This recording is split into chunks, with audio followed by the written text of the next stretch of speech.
Sainte Faustine, pourtant un personnage clé dans la religion catholique en Pologne. Mais tout simplement parce que l'approche que je voulais voir ce soir, c'est une approche à travers les siècles pour vous montrer comment la religion catholique a pu, quelle est sa genèse, comment elle a pu s'installer en Pologne, et à travers les siècles, comment les événements historiques, donc on va parler un petit peu d'histoire, les événements historiques ont fait que finalement aujourd'hui, en Pologne, on peut parler d'une religion, bien entendu, mais on peut parler également d'une identité nationale. Et finalement, quelque part, c'est très intéressant parce qu'aujourd'hui, on parle par rapport donc à ce qui se passe, aux événements qu'on vit, on dit bien que finalement on se rappelle quelque part que l'Europe a ses racines chrétiennes.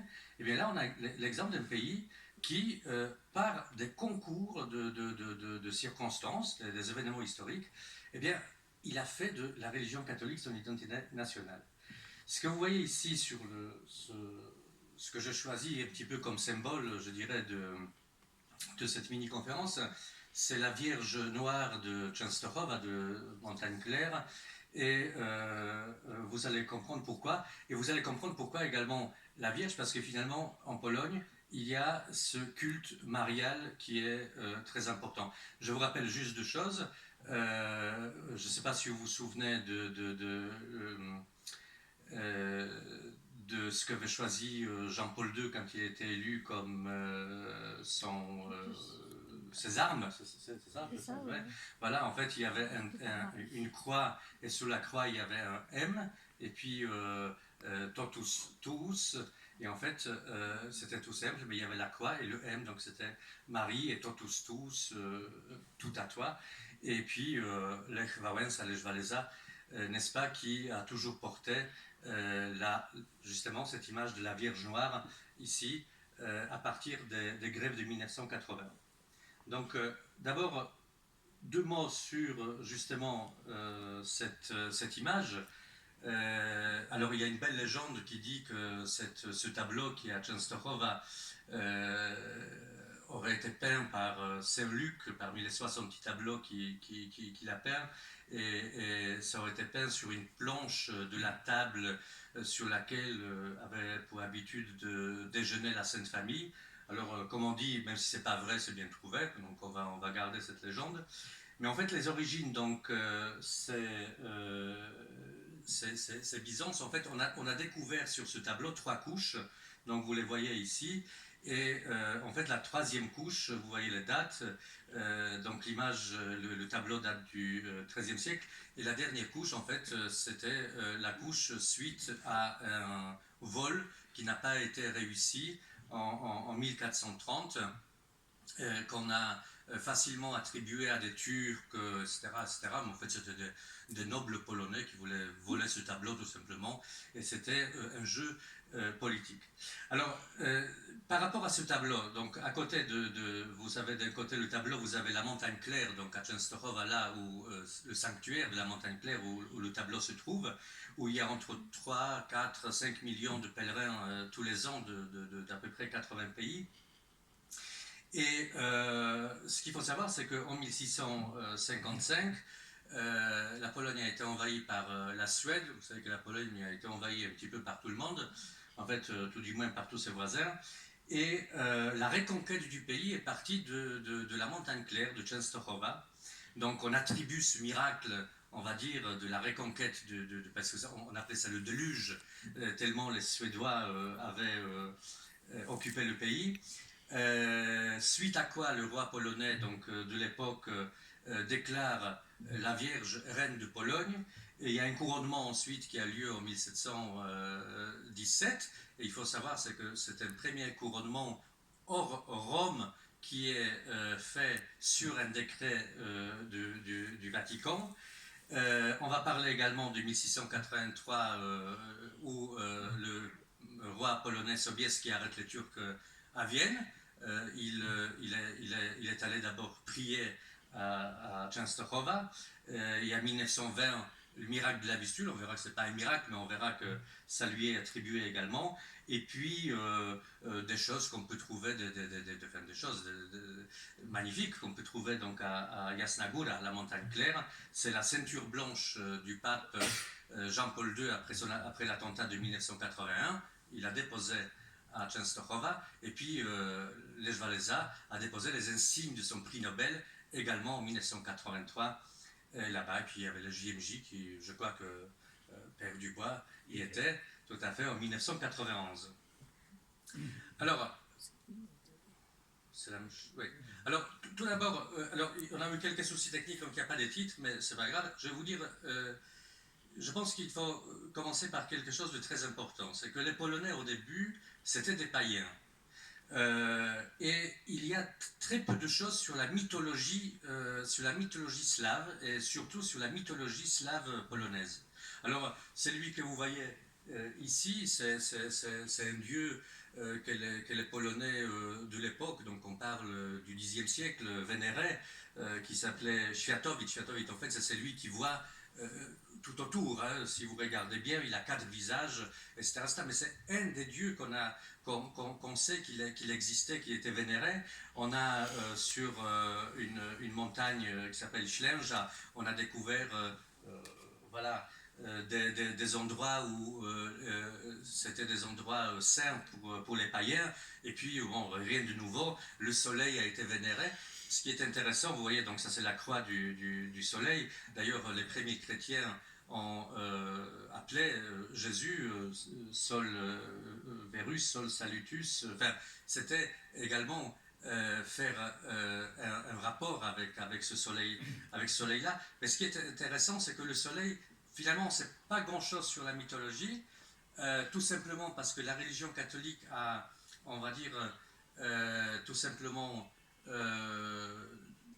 a eu un tel poids sur l'histoire du pays qu'on n'a aucun écrit, on n'a pratiquement aucun écrit sur ce qui s'est passé avant. La seule chose qu'on sait, c'est que jusqu'au XVe siècle, la bataille de Grunwald, dont on va parler, les soldats, les chevaliers, ils étaient déjà des catholiques, fervents, mais quand même, ils continuaient à saluer le soleil. On va passer. Hop, c'est ça. Les gens ici, c'est le soleil, quand ils se mettent quasiment nus pour se faire. Alors, la Genèse. Quand vous regardez cette carte, vous avez vu la carte de la Pologne tout à l'heure. Vous savez que la Pologne a changé ses frontières à plusieurs reprises, et pas forcément parce qu'elle le souhaitait. En fait, ce que vous voyez ici en rouge foncé, c'est à peu près l'état de la Pologne au milieu du Xe siècle. Et encore, on ne peut pas parler de l'État, c'était plutôt des tribus qui se faisaient la guerre, etc. Finalement, c'était la tribu des Polanes.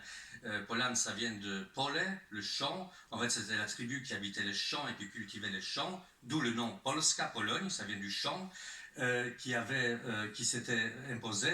Celui que vous voyez, c'est le premier prince, c'est le premier personnage historique, le premier dirigeant historique, on va dire, de Pologne, qui s'est baptisé, qui a été baptisé vers 966. Alors jusqu'à longtemps, on croyait que c'était une date certaine, mais on sait que ce n'est pas du tout sûr que c'était 966, ça a été peut-être 964, 967. On ne sait pas très bien. On ne sait pas très bien non plus si le prince Mieszko il s'est baptisé d'abord ou alors avec son baptême, il y avait le baptême du pays également. Tout ce qu'on sait, c'est que c'est venu par sa femme, sa première femme, qu'il a épousée. C'était une princesse tchèque, Dobrava, en tchèque Dubravka. La Tchéquie était catholique depuis déjà plusieurs dizaines d'années. Et en fait, c'était un pacte entre la Pologne et la Tchéquie. Et en fait, on s'est posé la question, des historiens se sont posé la question sur l'intérêt qu'avait la Pologne pour ce baptême. Et certains parlaient des conflits à la frontière polono-allemande, où il y a toujours eu des conflits, mais on s'aperçoit qu'à cette époque-là, finalement, il n'y avait pas tant tant de conflits que ça. Certains disent que c'était pour unifier le pays, parce que comme je vous ai dit, il y avait plusieurs tribus slaves qui se disputaient le pouvoir et que finalement c'était un instrument pour imposer l'unité du pays. Et puis certains d'autres disent, et puis moi je crois très fort, c'était tout simplement la femme de Mieszko, donc cette Tchèque, qui lui a dit, écoute, tu te baptises ou on ne se marie pas. Il s'est baptisé et c'est comme ça que ça a commencé. Suite à ça, la religion catholique a servi surtout pour des questions politiques. En fait, celui que vous voyez là, ici, c'est le fils de Mieszko, et c'est celui qui est devenu le premier roi de Pologne. En fait, à l'époque, pour devenir roi, pour avoir un royaume, il fallait avoir un accord du Vatican. Celui que vous voyez au milieu, c'est Otton III, c'était celui qui dirigeait l'Empire, le Saint-Empire romain. Et finalement, tout dépendait beaucoup de lui, c'était le voisin direct de la Pologne. Ce qui s'est passé, c'est que Boleslas Ier le Vaillant, donc Bolesław I en polonais, en fait, il s'est servi de la religion catholique pour des causes politiques. À l'époque, il y avait Saint Adalbert de Prague, qui s'est fait décapiter en 997 parce qu'il voulait évangéliser la Prusse orientale, et puis bon, c'était pas trop du goût des Prussiens à l'époque, très rapidement canonisé, et finalement, le prince, il est encore prince, le prince de Pologne, le fils de Mieszko, qu'est-ce qu'il fait? Il rachète le corps de ce saint, en payant donc le poids en or, le poids du corps avec l'équivalent en or, en fait pour se servir de lui, parce que c'est le premier martyr polonais, même si dans l'histoire on parle du saint Adalbert de Prague, eh bien c'est le premier saint polonais. Et qu'est-ce qui se passe? En l'an 1000, il y a l'empereur Otton III qui vient à Gniezno, Gniezno c'est la capitale de Pologne de l'époque, il fait le déplacement et il promet la couronne à Boleslas le Vaillant, et celui-là a sa couronne en 1925, quelques mois avant sa mort. À partir de ce moment-là, on peut parler du royaume de Pologne qui a été gagné grâce à ce saint Adalbert de Prague. Alors, on va faire très rapidement, parce que vous savez que l'histoire de la Pologne a été très riche, et finalement, ensuite, toutes les épreuves, à chaque fois qu'il y avait une épreuve à laquelle la Pologne a été... à chaque fois qu'il y avait donc un événement dramatique qui arrivait dans l'histoire de la Pologne, c'était lié, il y avait quelque chose qui était lié à la religion catholique. On commence par les chevaliers teutoniques. On est encore au Moyen-Âge, on est à la fin du XIVe siècle. Ces chevaliers teutoniques ont été invités par les Polonais pour venir évangéliser la Pologne. Seulement, ils viennent, ils évangélisent, mais ils ont une soif de pouvoir, ils veulent agrandir, on leur donne un certain territoire, ils veulent agrandir ce territoire davantage, et finalement ça tourne à la guerre, finalement une guerre catholico-catholique, entre les chevaliers teutoniques qui veulent évangéliser, les Polonais qui sont déjà évangélisés, les chevaliers teutoniques qui disent non, vous n'êtes pas évangélisés, les Polonais disent si on est évangélisés, mais non, vous n'êtes pas, non, si on est, et puis finalement, donc ça tourne à la guerre. En 1410, il y a la plus grande bataille du Moyen-Âge à Grunwald, puisqu'il y a à peu près 100 000 chevaliers de chaque côté. Vous imaginez que pour l'époque c'est énorme, et la bataille est remportée par les Polonais. Et ce qui est très important, c'est qu'avec ça, l'évangélisation va encore plus à l'est, puisque pour remporter la bataille contre les chevaliers teutoniques, les Polonais proposent aux Lituaniens, qui à l'époque sont toujours païens, ils leur disent, écoutez, joignez-vous à nous, parce que les chevaliers teutoniques, ils vous embêtent, ils nous embêtent, ben écoutez, vous allez être baptisés, et puis on va ensemble combattre donc les chevaliers teutoniques. Ils font de sorte, les chevaliers teutoniques sont vaincus, et suite à ça, plusieurs dizaines d'années après, ce qui se passe, c'est qu'il y a une sorte d'ancêtre d'Union européenne qui se crée, parce que la Pologne, avec la Lituanie, décide de créer un seul pays. Le prince de Lituanie, qui désormais est baptisé, il devient roi de Pologne, c'est comme ça que commence la dynastie des Jagellons. Un petit peu plus tard, on en a déjà parlé, là vous avez une belle image de l'invasion du siège de la montagne claire par les Suédois, on a parlé, la reconquête du pays par de Częstochowa.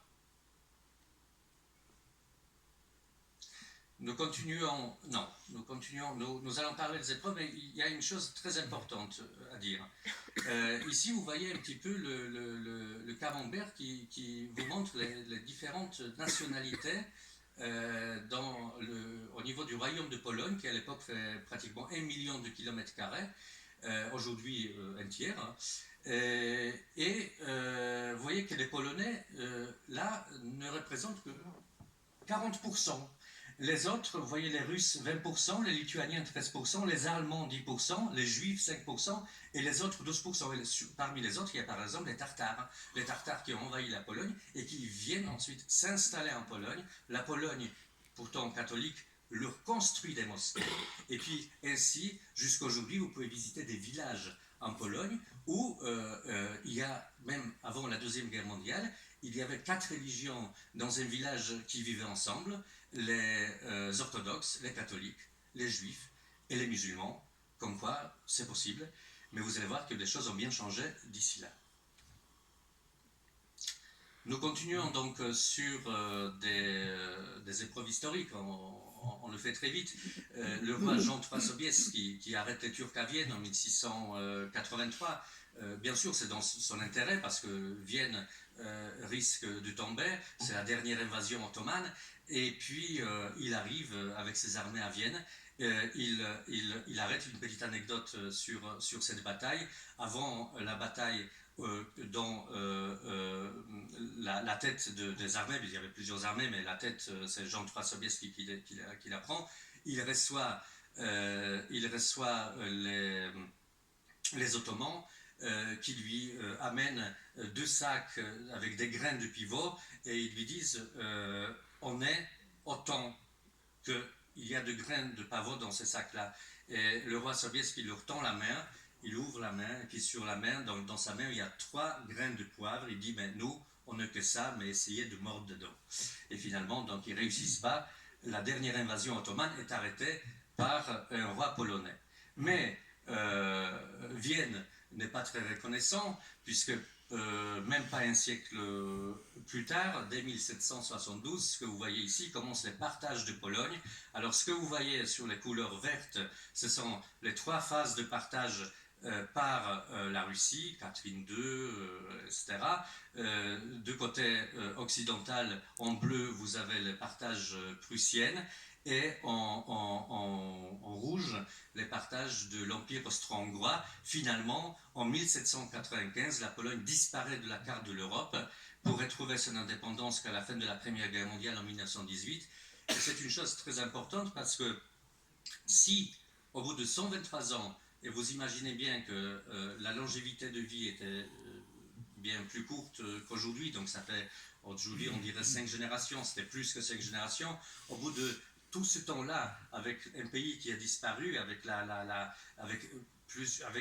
non seulement l'unité qui a disparu, parce qu'il y a des Polonais qui se retrouvent dans l'Empire russe, d'autres prussiens, d'autres austro-hongrois, eh bien, ce qui a permis, dès 1918, de sceller ce pays qui retrouve son indépendance, eh bien, c'était bien la religion catholique qui a continué donc à jouer ce rôle fondateur au niveau de la Pologne.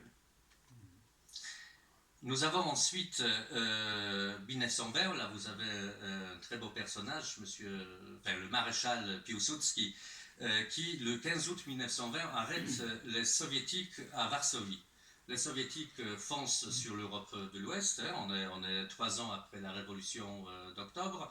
Les soviétiques, la guerre est finie, les soviétiques foncent sur l'Europe de l'Ouest, et finalement donc on se dit que rien ne peut les arrêter, et puis si finalement Piłsudski avec ses armées les arrête le 15 août 1920 à Varsovie, ce qu'on appelle le miracle sur la Vistule. Finalement ce n'est pas un miracle, on n'a pas le temps d'en parler, mais c'était tout simplement un génie militaire, et son plan montre que ce n'est pas un miracle, mais tout simplement une victoire. Mais, cela dit, comme par hasard, ça se passe le 15 août. Ça se passe le 15 août, donc c'est attribué encore une fois à la Vierge Noire de Pologne. Nous avons ensuite le 23 août 1939, ce qu'on appelle le quatrième partage de Pologne. Il y a le pacte, la Deuxième Guerre mondiale se prépare. On est à une semaine de la Deuxième Guerre mondiale, de l'invasion nazie de la Pologne le 1er septembre 1939, de l'invasion soviétique en Pologne le 17 septembre 1939. Le 23 août 1939, à Moscou, il y a le pacte Ribbentrop-Molotov. Ribbentrop, c'est le ministre des Affaires étrangères allemand et Molotov, ministre des Affaires étrangères soviétiques. Eh bien, ils se partagent la Pologne, comme vous le voyez. Le rouge, ça va à l'Union soviétique. Le noir, ça va au Troisième Reich. Et inutile de vous dire que pendant la Deuxième Guerre mondiale, c'est encore la religion catholique qui joue un rôle très très très important. Alors on pourrait parler de Saint-Maximilien Kolbe, etc. On n'a pas le temps, mais une fois dans cette épreuve-là, si les Polonais résistent, si les Polonais sont là, c'est parce que finalement, il y a la Pologne, mais il y a la religion catholique, et ça fait partie de leur identité. Nous tombons ensuite dans le communisme, là on passe dans l'histoire la plus récente. Dès 1944, le régime s'installe. Le régime communiste, bien entendu, il est complètement contre la religion catholique, il est contre toutes les religions. Tous les pays communistes, tous les États communistes doivent être des États athées. Ils réussissent pratiquement partout, sauf en Pologne. En Pologne, ils ne réussissent pas. Nous avons, on va le voir tout à l'heure, nous avons le cardinal Wyszynski, qui joue un rôle extraordinaire justement pour lutter contre les communistes qui veulent anéantir la religion catholique, avec ce que vous savez après, la naissance du mouvement Solidarność, l'état de guerre en 81, et puis assassinat du père Popiełuszko, le père Popiełuszko qui faisait les messes pour la patrie. Tout petit, avec ma grand-mère, j'ai assisté à ces messes-là. Ça me fait penser également à une autre chose, c'est que quand on parle de la religion et l'identité nationale, sachez que je fais partie de ce qu'on appelle la génération Jean-Paul II, parce que depuis que je suis né, donc jusqu'à l'âge de 28 ans, le seul pape que j'ai connu, c'était Jean-Paul II, et je me souviens, quand j'avais 4-5 ans, j'étais persuadé que chaque pape était polonais. Pour moi, c'était évident que tout simplement, c'était une institution polonaise. Si on veut devenir pape, il faut être polonais. Voilà, pour moi, c'était clair. Après, donc, les événements que vous connaissez, la table ronde, et puis finalement, Wałęsa qui est élu en 90 président de la République. J'ai mis la photo de Jaruzelski, parce que c'est une photo qui vous parle, ce général qui finalement, quand il est décédé en 2013, on dit que finalement, c'était un dictateur en peluche, parce que quelque part, il y avait cette table ronde qui a permis de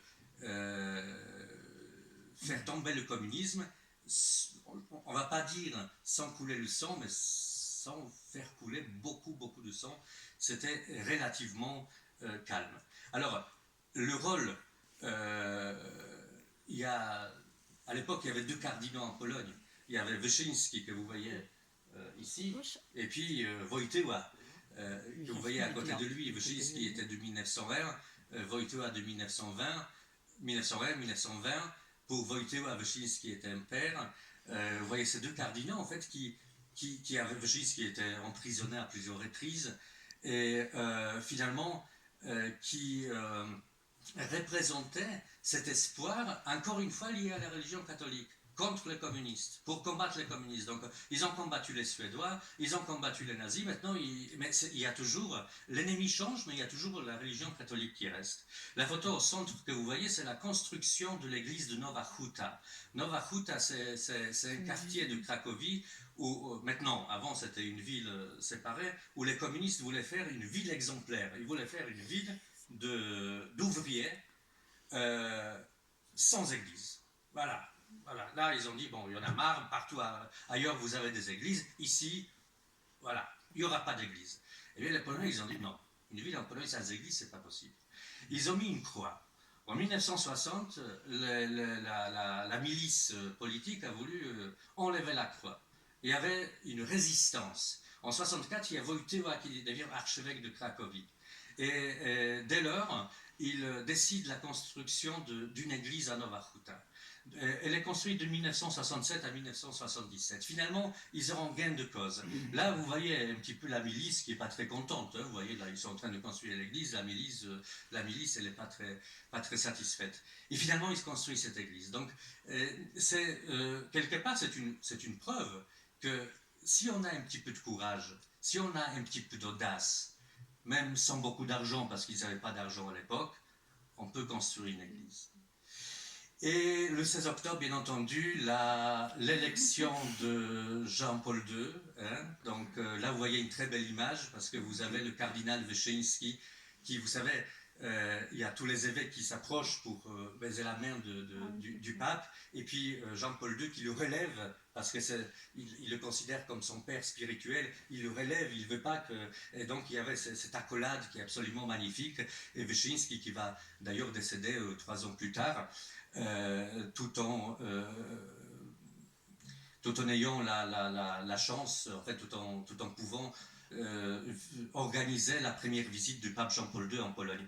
Juste une chose sur l'élection du pape Jean-Paul II, il faut, et c'est ça un petit peu, je dirais pas l'ironie, mais c'est ça un petit peu la curiosité de l'histoire, c'est que la candidature de Wojtyła a été la candidature des évêques allemands. Ce sont les évêques allemands qui sont venus voir Wyszynski en lui disant « Et si on élisait un pape polonais ?» Wyszynski a dit « Mais je suis trop vieux. » Mais il disait « Mais on ne pense pas à vous. » Il dit « Mais il est trop jeune. » Ben non.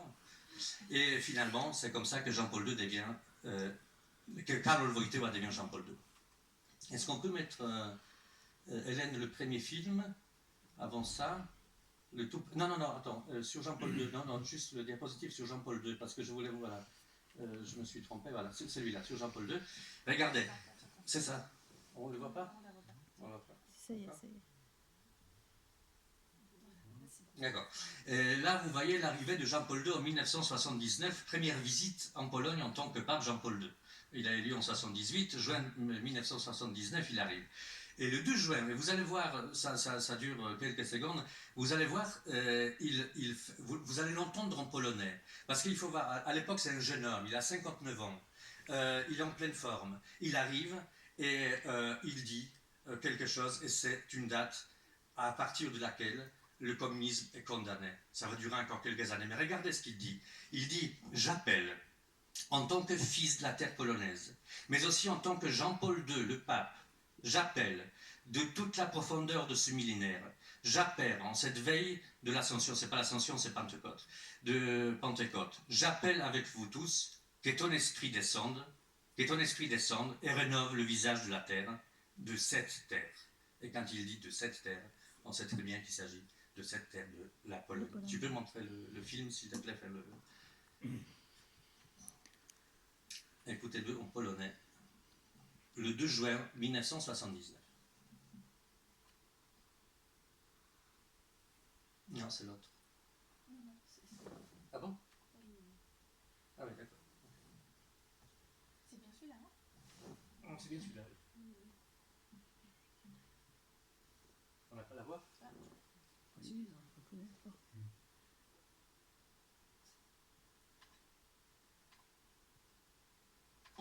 Donc tu peux... On va remettre.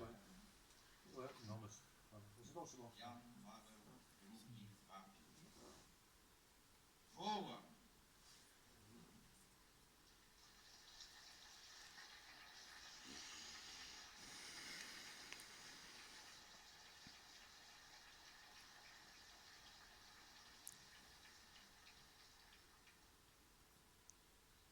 Z całej głębi